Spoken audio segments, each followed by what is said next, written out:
And the whole orchestra breathed together, and they like moved and leaned in, and everybody just leaned in and they were playing. And I was like a total joiner. So I was like, oh, okay. Yeah. And then it like that hour following it just cracked something open in me where I realized that being physically invested in the music, it's not about showing off. It's about the music gets better. Yeah.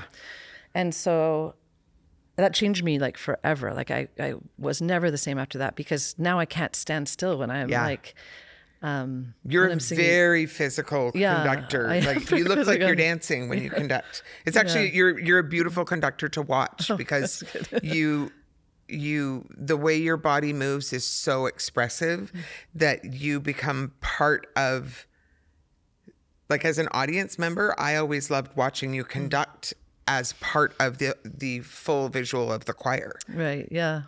Welcome to the Vocal Lab. I'm Sarah Ramsey, and this show aims to pull back the curtain on the entertainment industry, where veterans give up-and-coming artists some of the information they wish they'd had when they were just starting out. Sort of a music industry primer, if you will. I am so glad you're back with us today. And here's the thing. This is part 2 of our interview. So if you haven't checked out part 1 yet, go check that out, because there's a lot of groundwork for stuff that we might refer to today. You might want to watch it first. So check that out and then come back and join us. And let's get going.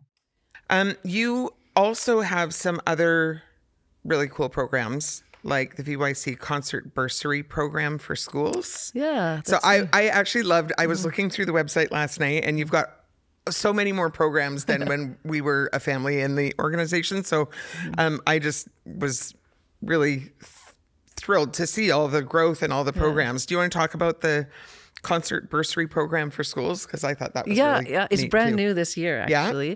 And it was after talking to friends and colleagues, because I said I used to be a high school teacher.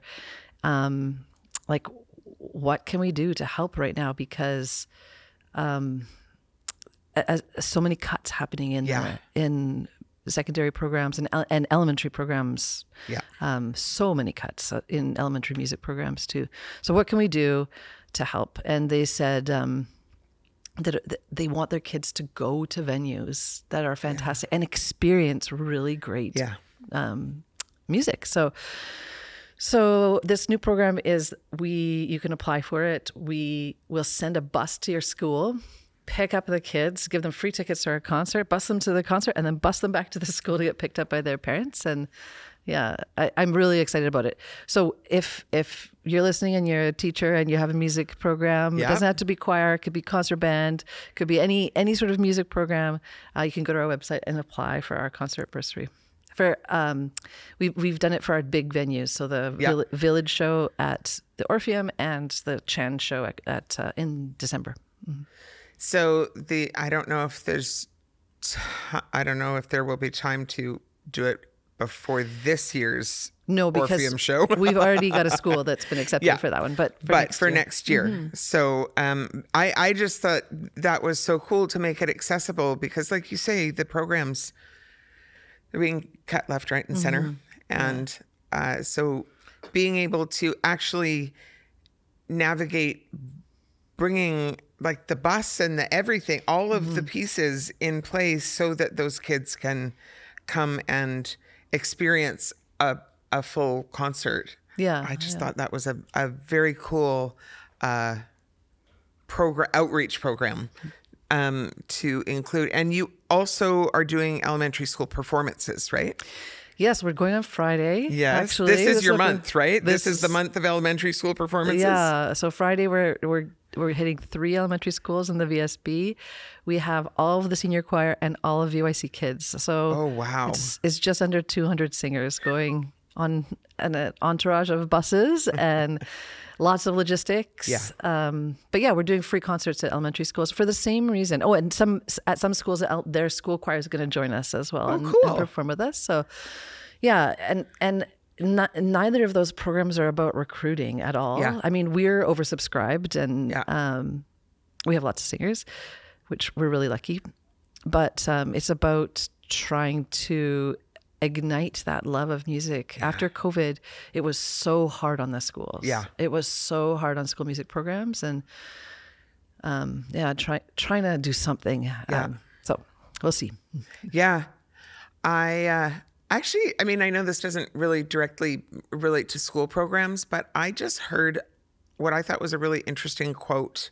Steve Carell he was talking to a reporter, it was a clip, and he was saying that he thinks that we are about to see a resurgence, like a return to live entertainment because of the prevalence and proliferation of AI and everything. Right. And so all the digital forms of media, we no longer have the ability to know what is authentic, what's real, what is actually human creation and what is not. Yeah. But when you are watching live people in front of you perform, whether that's music or whether that's a play or whether any other performing art, when you are seeing them live in front of you, you know that it is human created art. Yeah. Yeah. And I actually just loved that perspective, and I hope that it's true. That would be great for choral music. Yes. Let's talk about VYC Kindred. Because this is another newer program, I think, that I just, when I read this, it made me teary. So it's a pretty special concept, I think. I know your program for this season is over, right? It just wrapped up. Wrapped up. But I thought it was such a cool idea. And I loved the container of creating community for newcomers to Canada through the connection of music. Yeah. So do you want to talk about the program a bit? Yeah, so VYC Kindred is an Indigenous music and drumming program for newcomer youth. And it came about because, as I said, we have so many newcomer families in VYC, and I always wanted to have a newcomer choir. And I pictured it actually as a parent choir. Yeah. Like just for newcomers, parents, and then at the same time, we were really wrestling with like, what can we do as an organization to contribute to truth and reconciliation in this community? Like, not just land acknowledgements, like what can we actually do?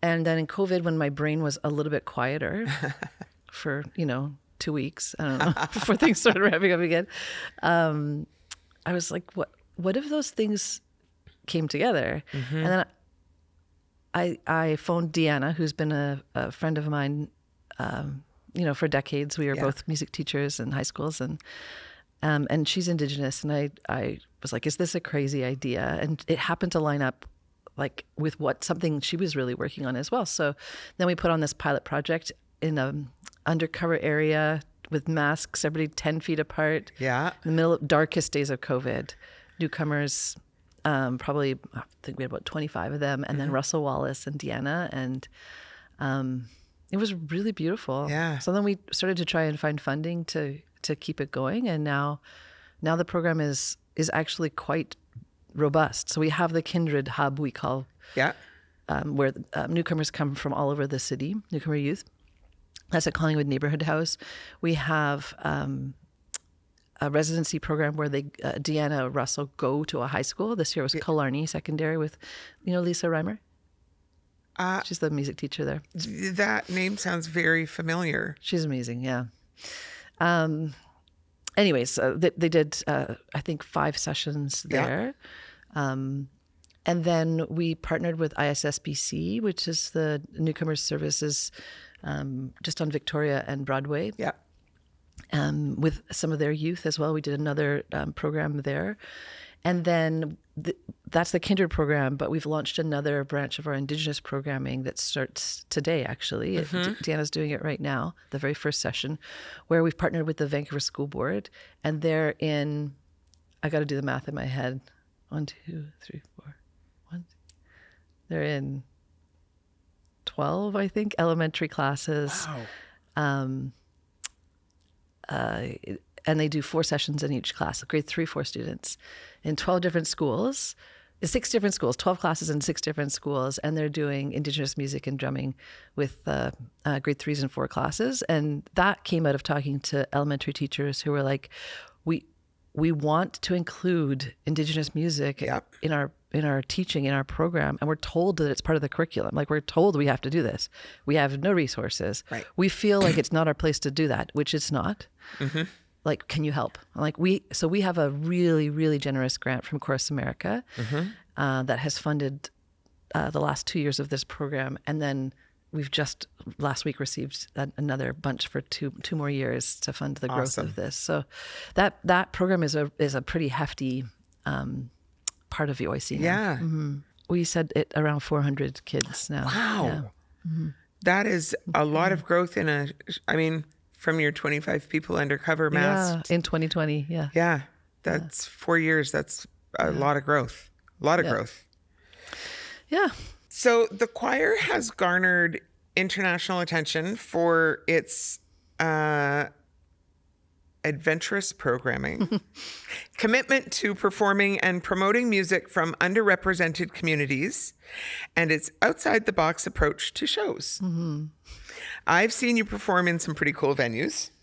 I think one of them was the Space Center. It was some astronomy or... Yeah, the BCIT Aerospace Center. We just had a show last week there. Did you? We've been doing it every year now. That was a very cool venue. I think it was cool. The first year you were there that I saw that. Yeah. Yeah. Yeah, it's like a... Can I tell them what it's like? Oh, yeah, go for it. So it's the BCIT like teaching facility, and it's like 3 stories of glass, it's shaped like an airplane hangar. Yeah. And actually is an airplane hangar in the back.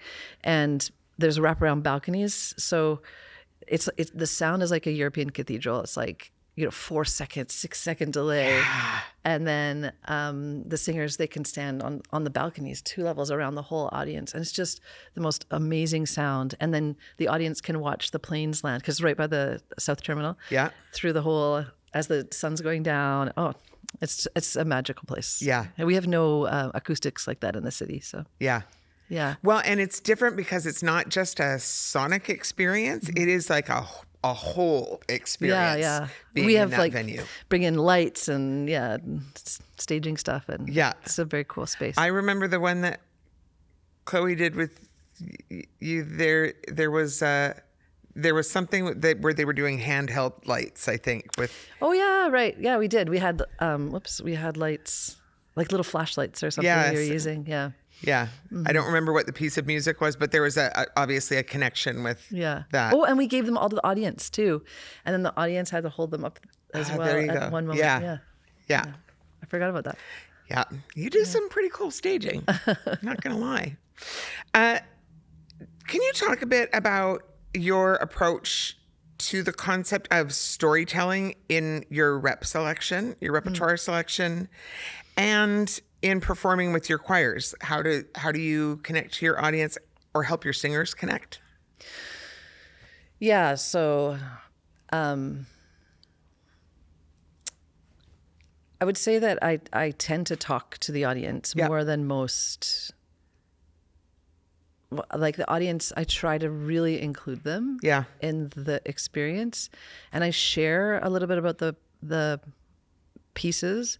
And sometimes I worry, or I've been told that I shouldn't talk that much, especially from people from an older school of choral conducting, because they're like, just put it in the program notes, and the audience will read it, and if they want to or whatever.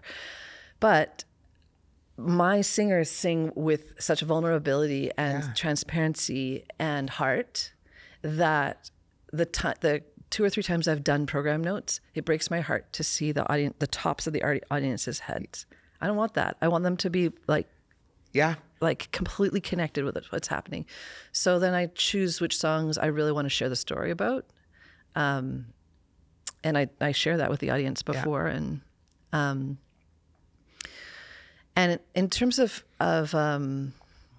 storytelling with the kids, I think it's part of the culture now. Like, I tell this story to when I do guest conducting and stuff. When I come across a choir that's like you know, but when I was in grade 10, I was this person. Yeah. And my teacher would be like, be more expressive, like some joy in your face. And I was like, no, because in my heart, it felt like showing off or being like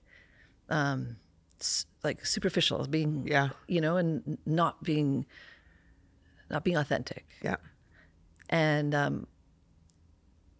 I didn't have the money for like, I wasn't like in the Vancouver Youth Orchestra. I wasn't in, but when I was in grade 10, you know, we had the honor band things, orchestra honor band. And I was a clarinet player, and I got in, and the very first rehearsal, it's full of like people in the youth orchestra, and, you know, these people that are really experienced, like musicians. And I was just like there from North Van, like quaking in my boots. And the conductor went like, lifted his arms to like give the very first downbeat, and the whole orchestra breathed together, and they like moved and leaned in, and everybody just leaned in, and they were playing. And I was like a total joiner. So I was like, oh, fuck, okay. Yeah.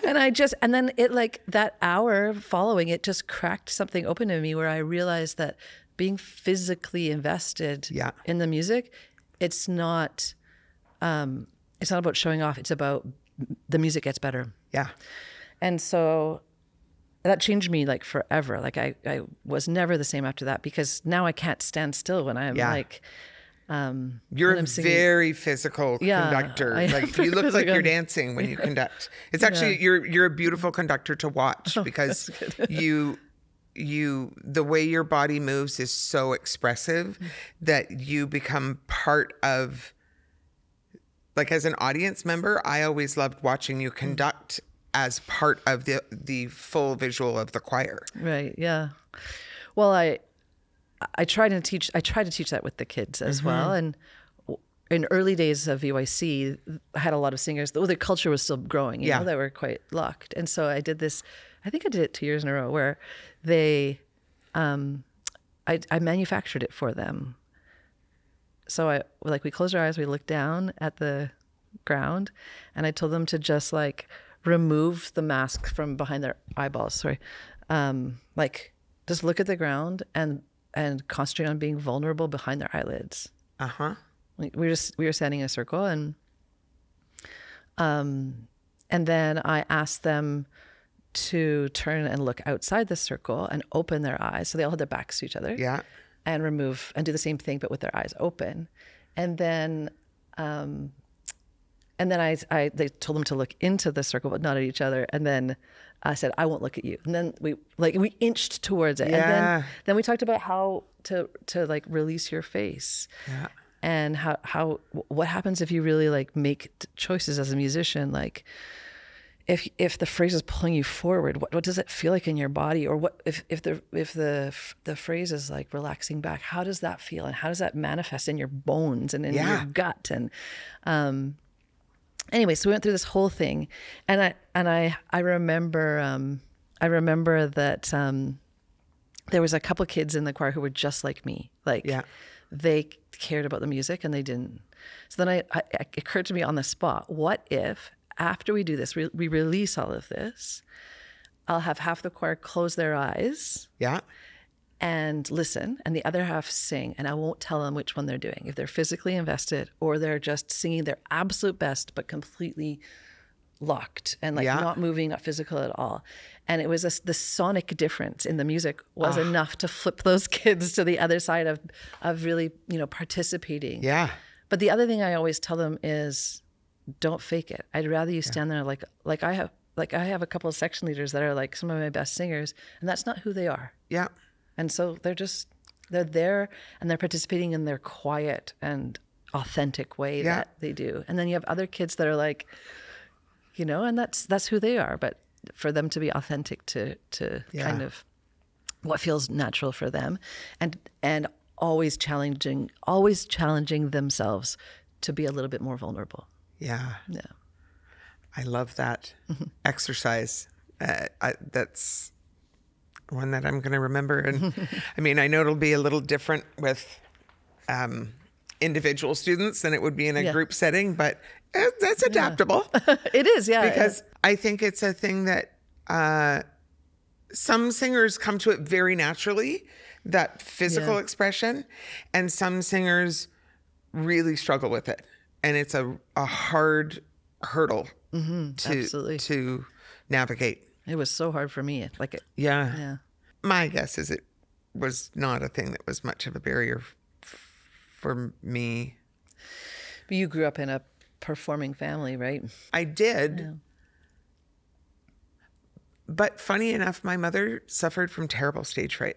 Oh, really? Yeah. I mean, my mom toured with Leonard Cohen. My mom sang backups for Nancy Sinatra and the Fifth Dimension and Tim Conway's show and Smothers Brothers. Like, she did all these super cool things.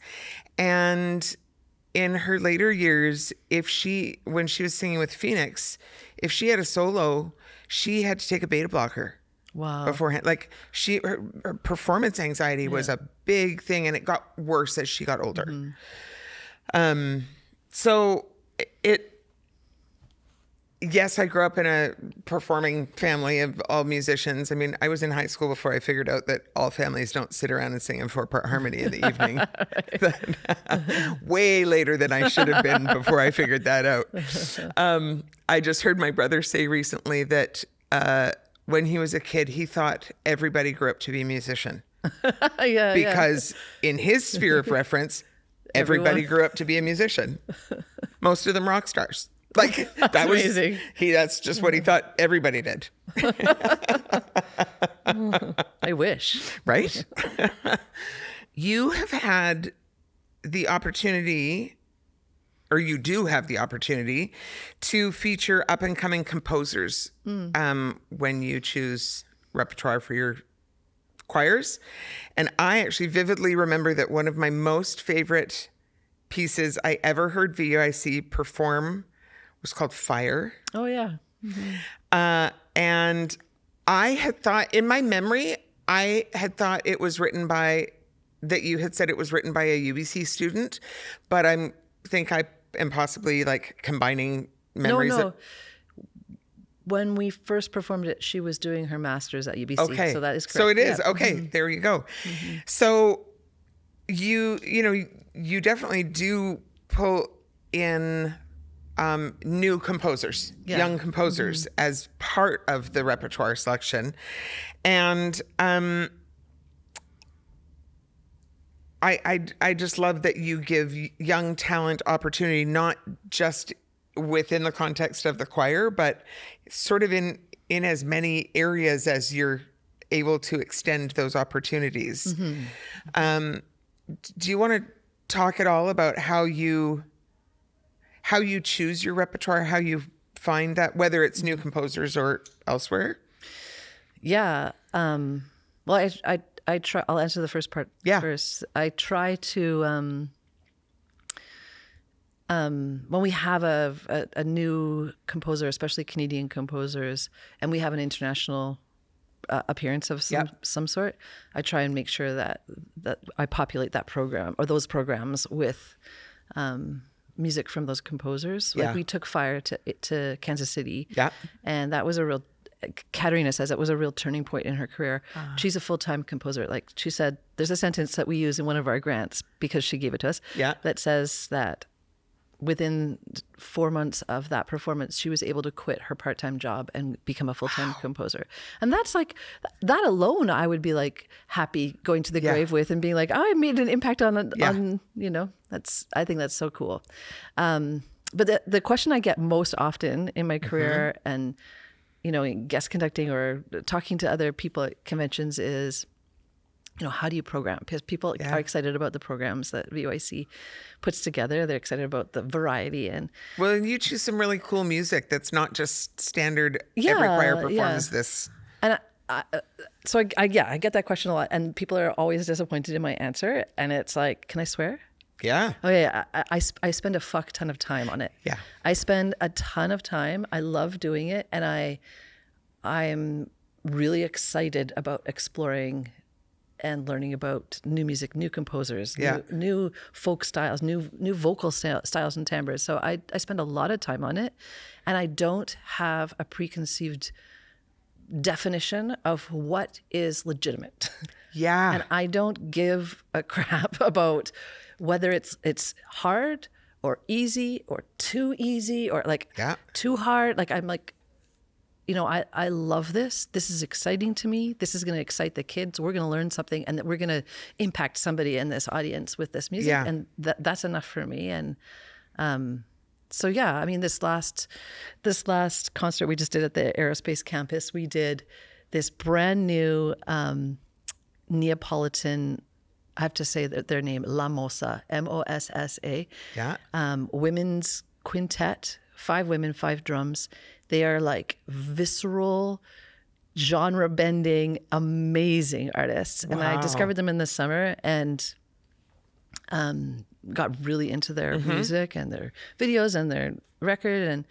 And so I just, as I do, reached out on Facebook, like friended the lead singer on Facebook, like, hey, I really like this and I have this choir and I would love to do this song. And she said, well, it's not written down because we only sing orally, and but I'll write it down for you. And so then I didn't know what it was about because there was no translation anywhere, but she wrote it out for us. We premiered it at BCIT. Yeah. And it turned out it's this response. The translation in Neapolitan was like, if you could say whatever you wanted, once I swear, I can't stop swearing. If no holds barred here. If you could say whatever you wanted to catcallers as a woman. Yes. And there was no holds barred, like, this is what I would say. Oh. And so the translation is like one of my favorite lines is, if you're a pig with me, I become a storm.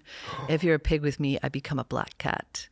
And anyways, but it is, it gives me chills. It's like, I'll send you the link afterwards. Yeah. It's an amazing tune, but it's just this like bright, visceral singing with like beating drums. It's a hip hop beat behind it. It's just a very cool piece. Anyway, so we have that. And then we also did Bruckner around the, in the balcony. And then, you know, we did some Poulenc, and then we did this brand new pop song, indie pop song arranged by one of the singers. And then we premiered 2 works, brand new works by VYC singers. One is an Indigenous work by Alex. He's in our baritone section. And then Emile has been in the choir for a long time. He's a tenor section leader, and he wrote a... We're losing a microphone. I'm just putting my hand casually on this microphone. No reason. For no reason. No reason. There's no reason. And you now have 2 curated series of choral music. So one of them is called the Vancouver Youth Choir series, and that's with Cypress Music. Yeah. And you have the Carrie Tennant choral series with the Hal Leonard. Is it just called Hal Leonard? Hal Leonard Publishing. Yeah. Publishing, yeah. Both big choral publishers. Yeah. You want to talk about those and what people find in them? Yeah. So they're both full of music that I've done with my choir. So that's my kind of first checkbox. It's like, did my choir love this piece? Did we love doing this together? So I think that's a little bit different. Some other curators, a composer will submit a piece to be put in their series, and then they'll put it in this series. Whereas all of the music we've performed and loved. And so the Vancouver Youth Choir one is all Canadian music, mostly original works. There's a tune by Wood Pigeon, which is a great Canadian band. But mostly original compositions. And then the Hal Leonard one is lots of pop music, lots of music from composers I love around the world. There's Basque composers from Malaysia, like music that we love. Indonesia as well. Yeah. And yeah, I think that conductors and teachers have really been loving the music because it's not that it's all outside the box. It's not. Some of it's inside the box, but it's just that mix of like, there's no rules. You could everything. Yeah. There's so much opportunity for beauty and joy in music, and there's no point in putting like little boxes around the stuff that we can do, we can't do. You know. I think it's one of the things that is so cool as an audience member, and it's one of the things that anytime I've sent students your way as singers for the choir, it's one of the ways I talk about the experience in that choir to those singers, prepping them for that potential experience, that it's not like a lot of other choirs. You're not just going to sing typical classical choral music. Mm-hmm. It's a real mix. So yes, you're going to sing some classical choral music. And they love Monteverdi. They love Brahms. Absolutely. They love that. And yes, you're going to sing some pop songs, and you're going to sing stuff in other languages that might be old and classical, or it might be new and super, different, and everything in between. So it's there isn't a box. Yeah. And it's one of the things I love. And we've been doing a ton of work with culture bearers. So first of all, really lucky that most of the music any piece that I pick, there's somebody in our choir that is either from that country or their grandparents from that country. And so we have this really a wealth there of cultural knowledge, but we also have been able to work on Zoom and in person with tons of people that have come and shared their culture, shared their language. We just did this Cambodian piece that was stunning. It featured one of our singers, and we brought the arranger up from California to come and coach us on the language, which was like really like different than anything we'd kind of tackled before, and also just share a story and share the context of the piece, and that makes all the difference. Yeah, such a deeper level of understanding and artistry. Yeah. Mm-hmm. Okay, one last question for you. Mm-hmm. If you, I'm looking at the time. Okay, I promise I'll be very quick. If there's a parent out there looking for a choral program or a choir to put their child in, and they aren't local here, as a parent, what are you looking for to know whether it's going to be a good program for your kid? Yeah, that's a great question. I would say to look at the wording on their website. Yeah. And to see if they're joy focused. Yeah. Or what's the word I'm looking for? Not achievement, but like results. Yeah, results focused. Yeah, if they're joy focused or results focused, because that's, as a parent, that's what I'm looking for. That combination, but really like, and then I would try and find out what kind of music they sing, because that's so important to kids. Yeah. And one thing I see so often in children's and youth choirs is this weird, false tension-causing vocal production to sound older. Yeah. And to watch out for that, because kids should sound like kids, and middle schoolers should sound like middle schoolers, and teenagers should sound like teenagers, and so. And we didn't have time to get into that, but another time. I'll have you back another time. We'll get into how you deal with technique with a group of kids spanning those ages. Where can people find you and info about the choir and all the online things and concerts? On our website is a great resource about our programs, and also to make donations, because we're all struggling huge since COVID, especially with our bursary program. But our YouTube channel is massive. We usually post our entire concert from start to finish in order for what got performed. So they can go and see even the little tiny ones. We don't edit anything out. This is exactly who we are, and we share that. That's a great place to see our recordings. And if you want to come to our shows, we still have lots of tickets left at the Orpheum on May 12th. Village. Will this be out by then? Yes. We scheduled it to make sure it was. Oh, fantastic. It's the week leading up to that concert. Perfect. So. Yeah. That's going to be a really great show with, I think, 450 of our singers, plus a parent choir. Wow. Parent choir, we're going to sing some Brandy Carlisle. Yeah. I picked the wrong year to not be a parent in the choir anymore. Yeah, you would have been the best soloist for this. Well, thank you so much for joining me today, Carrie. It was really fun to sit down and talk about all this stuff and watch you hold your microphone. My pleasure. Thanks for having me, Sarah. Thank you.